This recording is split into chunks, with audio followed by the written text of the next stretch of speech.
L'invité de 8h30 sur LCI ce matin, c'est Michel Sapin, ancien ministre de l'économie et des finances. Merci d'être avec nous ce matin. Michel Sapin, vous avez dit récemment que vous n'aviez jamais vu une situation aussi dégradée sur un plan d'un point de vue budgétaire. Une commission d'enquête se met en place, elle devrait être actée la semaine prochaine. Elle est indispensable pour vous pour faire la lumière sur ce dérapage budgétaire ?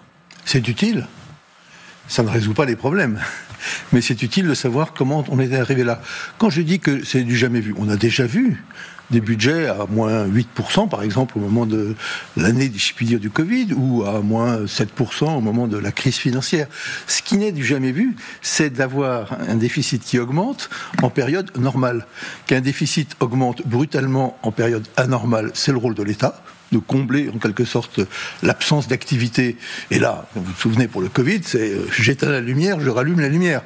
Pendant que la lumière est éteinte, c'est normal que l'État dépense et vienne prendre le relais. Mais ce qui est anormal, et c'est ça où ça sera intéressant de voir ce qui s'est passé, c'est pourquoi dans la période de croissance très forte qu'il y a eu après de rattrapage, il n'y a pas eu le rattrapage budgétaire correspondant. Justement, Karim vient de le rappeler, vous connaissez très bien Bercy. À votre avis, quelle est votre hypothèse ? Qu'est-ce qui s'est passé à votre avis ? Il ne faut pas regarder juste 2024. Il faut regarder 2023-2024 pour comprendre ce qui s'est passé. Car le premier dérapage, il est de 2023. Ouais. Et quand vous avez dérapé en 2023, votre budget 2024, il part d'une mauvaise base. C'était en l'occurrence 4%. Et donc on arrive aujourd'hui à 6%. Mais la réalité de 2023 était, pardon pour ces chiffres, de 5,5% de déficit. C'est le premier grand dérapage. Donc il faut partir de là. Qu'est-ce qui s'est passé ? Comme politiquement, la décision n'a pas été prise de la remise en ordre et qu'on a continué à vivre au nom du quoi qu'il en coûte, bien, le coût des baisses d'impôts a continué à perdurer, c'était normal, mais les dépenses ont continué non pas à baisser, ce qui aurait dû être fait, mais à continuer à augmenter. Donc il y a un moment donné où ça donne ce résultat-là. Alors la question c'est, est-ce que ça s'est pas vu ? Si, ça s'est vu. Ça s'est vu forcément au moment où on pose les hypothèses, même si les hypothèses, par définition, c'est toujours faux, les prévisions sont toujours approximatives, et surtout, ça s'est vu en cours d'année. Parce que la conséquence d'une croissance un peu trop élevée et des impôts qui sont moins importants, plus de dépenses, moins de recettes, et ben ça fait beaucoup moins de recettes, et ça se voit. Vous le voyez pas à la fin de l'année. Vous, la DGFiP, enfin ceux qui perçoivent les impôts, ils voient bien. Moi, j'ai connu ça. Il y a eu un choix politique. Il y a eu un choix politique. Il y a eu une dissimulation, selon vous ? Je ne sais pas s'il faut employer le terme de dissimulation, parce que je ne suis pas là pour faire de la polémique et je ne veux pas être dans le complotisme. Mais oui, il y a eu un choix politique de ne pas tenir compte des signaux qui ont été envoyés par les organes. Moi, vous dites, est-ce que ça s'est vu ? Pour moi, la question, c'est plutôt qui est responsable ? Est-ce que c'est les Français qui réclamaient sans cesse un peu plus de ristournes, de chèques énergie, de trucs et de machins ? Vous voyez ce que je veux dire ?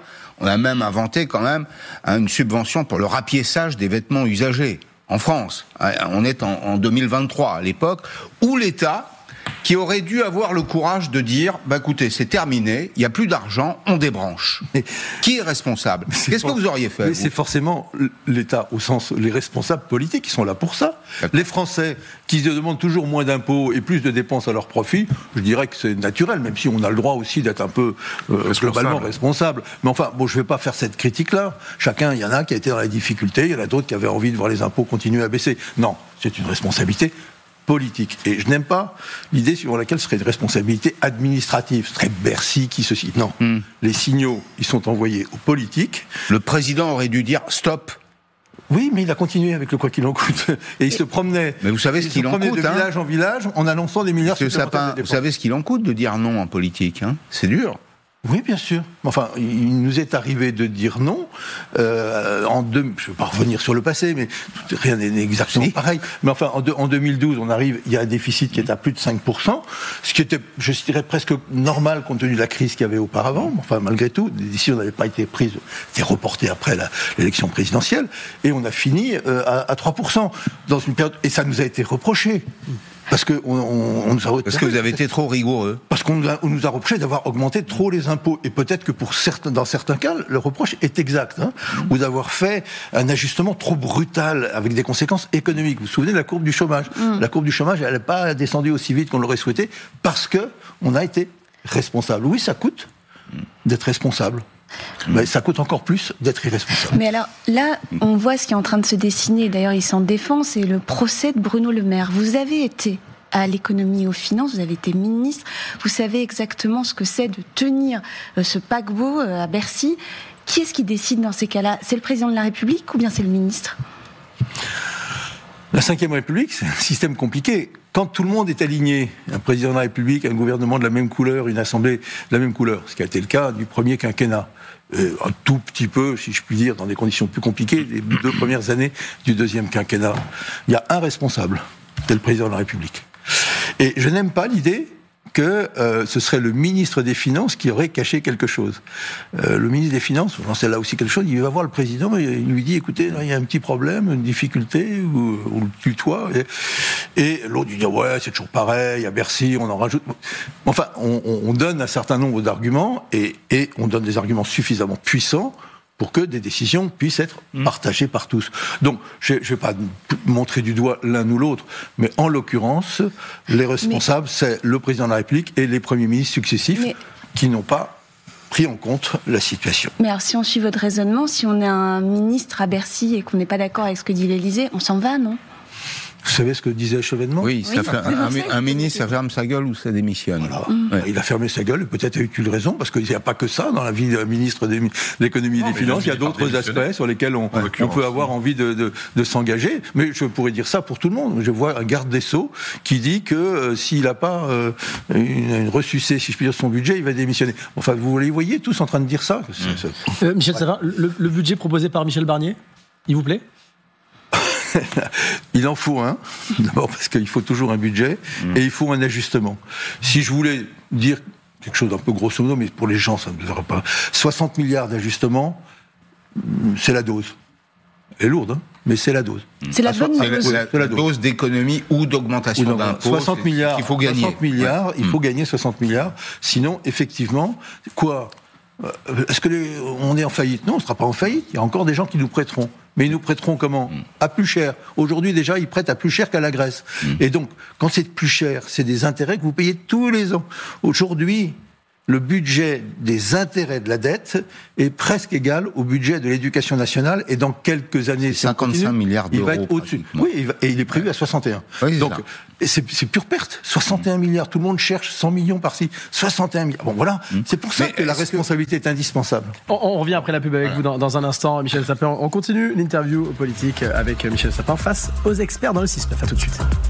Michel Sapin est notre invité ce matin, ancien ministre de l'économie et des finances, face aux experts. Michel Sapin, le RN a proposé son contre-budget hier, un contre-budget de rupture par rapport à celui proposé par le Premier ministre Michel Barnier, promettant de dégager jusqu'à 15 milliards d'euros de nouvelles économies. Vous trouvez à minima ce budget, ce contre-budget crédible, utopiste, optimiste ?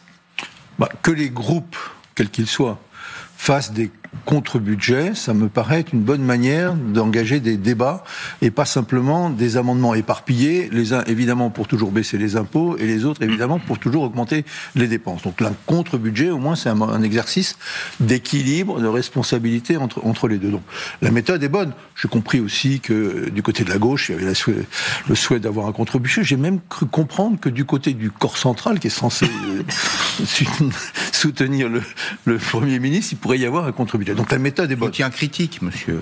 Oui, soutien critique. Je sais rien. Normal. Soutien critique. C'est comme votre majorité plurielle. Vous avez eu des amis qui n'en étaient pas vraiment. Oui, alors là c'est un petit peu plus compliqué. C'est que comme ils sont pas du tout majoritaires, mais très minoritaires, dans ces cas-là, il vaut mieux éviter d'être minoritaire à l'intérieur de la minorité qui est censée soutenir le gouvernement. Enfin bref, mais ça c'est une caractéristique de la situation. Après, on peut être totalement en désaccord avec le contenu même. Quand on regarde les fameuses économies du côté du RN, c'est toujours la même ancienne. On va faire ça, des économies sur l'immigration, on va faire des économies. Tout ça, voilà, ça fait partie de leur idéologie qui me paraît vaine, et en l'occurrence vaine du point de vue économique et financier. Monsieur Sapin, ce débat qu'on vient d'avoir là sur les dépenses, les recettes, les fourmis, les cigales, il n'a pas commencé l'année dernière. Ça fait déjà des années en Europe que vous voyez se disloquer précisément des États qui sont toujours à la recherche effectivement de plus de rigueur, de plus d'économie, et des États qui restent dépensiers. Et je trouve que la France et l'Allemagne, de ce point de vue-là, sont entrés maintenant sur une voie qui est carrément une voie divergente. vos amis sociodémocrates à Berlin ne cessent de dire que la France est dans une forme de dérive. On le voit sur le plan, enfin sur les projets même, sur les projets industriels en commun, sur l'immigration, sur la possibilité un jour d'emprunter collectivement en européen. Est-ce que ça vous inquiète, ça, de voir ce décalage ? C'est un des grands enjeux de la situation d'aujourd'hui. Que la France et l'Allemagne soient différents, nous l'avons été, je pense qu'il est bon que nous le restions. Et que si, justement, l'Europe est puissante et forte, c'est parce que vous avez deux grands pays, l'Allemagne et la France, qui n'ont pas exactement la même économie, pas exactement les mêmes finances, pas exactement les mêmes impôts, pas exactement les mêmes poids au niveau international, mais qui, ensemble, font l'Europe. Comme disait François Mitterrand, l'Allemagne, la France, c'est l'Europe. Donc, s'il y a trop de différences qui deviennent à un moment donné une divergence, pour reprendre vos termes, là on rentre dans une zone de danger. D'abord pour la France. Parce que qu'est-ce qui fait qu'on a une crédibilité avec l'euro, c'est la même monnaie, les deux côtés du Rhin, par rapport aux marchés internationaux, ceux qui nous prêtent, c'est que nous sommes ancrés quand même sur l'Allemagne et sur le sérieux allemand. Là, plus du tout.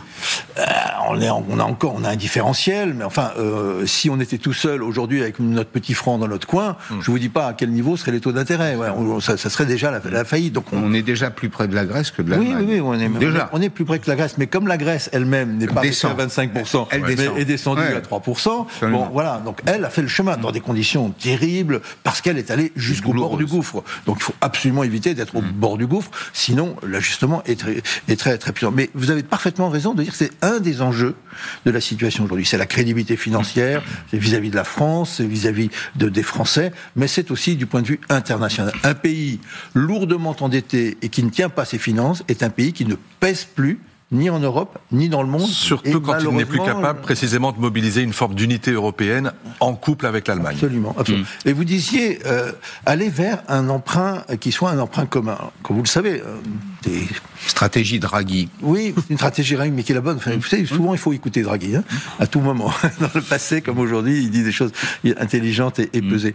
Mais on y est allé au moment du Covid, parce que c'était tellement puissant et il y avait tellement d'intérêts communs qu'on a monté un emprunt commun. Mais un emprunt commun, ça veut dire que c'est les Allemands qui garantissent l'emprunt commun. Et les Allemands, ils n'ont pas envie de garantir des emprunts inutiles ou peu utiles, ou parce que les gens n'ont pas fait l'effort. On peut les comprendre d'un certain point de vue, on peut les comprendre. Donc si on veut aller vers cet emprunt commun, qui est une bonne solution, y compris pour la France, il faut retrouver notre crédibilité et notre capacité à être respecté par les autres. D'un point de vue strictement politique, n'êtes-vous pas inquiet de voir s'affaiblir, dans certains cas disparaître la social-démocratie dont vous êtes un héritier? La politique de François Hollande, celle de Jospin, mais plus celle de Hollande, c'était des politiques social-démocrates. C'est-à-dire cette idée qu'on vit sur le marché, mais qu'on mobilise l'État quand c'est absolument nécessaire. Il y a plus cette gauche un peu démocratique aujourd'hui. En France, un peu en Allemagne, mais elle a disparu. Comment l'expliquez-vous ? Alors, c'est pas d'aujourd'hui que je suis inquiet sur cette affaire-là. C'est pas parce qu'on a vu se dégrader c'est pas la gauche, mais cette partie de la gauche qui donnait de la crédibilité à la gauche et qui permet à la gauche d'espérer pouvoir être au pouvoir et gouverner un jour. On peut rester dans une gauche purement tonitruante, qui correspond d'ailleurs à une tradition française. Mais si vous avez seulement cette gauche-là ou un alignement sur cette gauche-là, sans la partie responsable de cette gauche, on garde passer les trains, c'est d'ailleurs ce qui est en train de nous arriver. Mais si je regarde l'Europe, l'Espagne, qui dirige l'Espagne ? Oui, un social-démocrate. Un social-démocrate. Et où est l'Espagne ? Dans une meilleure position du point de vue des finances que la France. Et même du point de vue de la croissance que la France. Oui. Je peux vous regarder comme ça tout un tas d'autres pays, parfois plus petits, où les sociodémocrates sont encore là. Il y en a en Europe du Nord aussi. Mais ils sont sur des questions très sociétales, immigration, etc.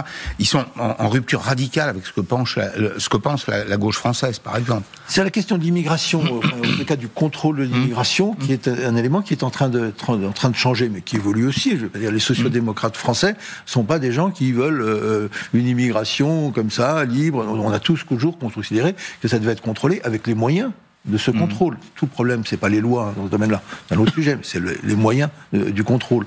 Bien, donc oui, la social-démocratie française, elle est en crise. Est-ce que ça veut dire qu'elle a disparu définitivement ? Je ne sais pas.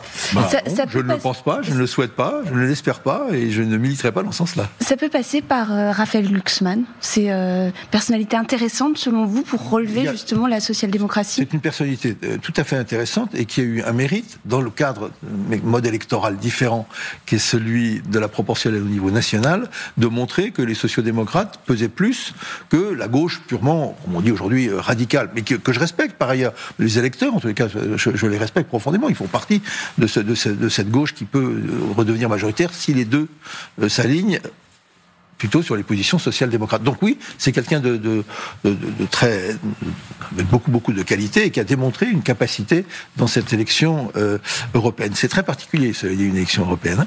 Et il y a d'autres personnalités, et je ne regarde pas les personnalités qui ont pu passer, avoir le même âge que moi et commencer la vie politique. Vous ne parlez pas de François Hollande, c'est ça? La vie politique en 81 ou en 86 ou en 88, celles-là comptent et elles peuvent aider à la reconstruction de quelque chose, mais il y a toute une nouvelle génération qui est là, qui est prête. Il y a des gens qui ont démontré leur capacité à la tête de mairie. Il y en a, voilà, c'est à ceux-là aussi de prendre le relais en s'affirmant et non pas en s'alignant. Merci Michel Sapin d'être venu ce matin dans le 6-9 face aux experts. On se retrouve dans un instant avec nos 3 experts justement. L'info en plus, les 3 infos à retenir ce matin, juste avant le temps de l'info avec Amélie Carouer. À tout de suite.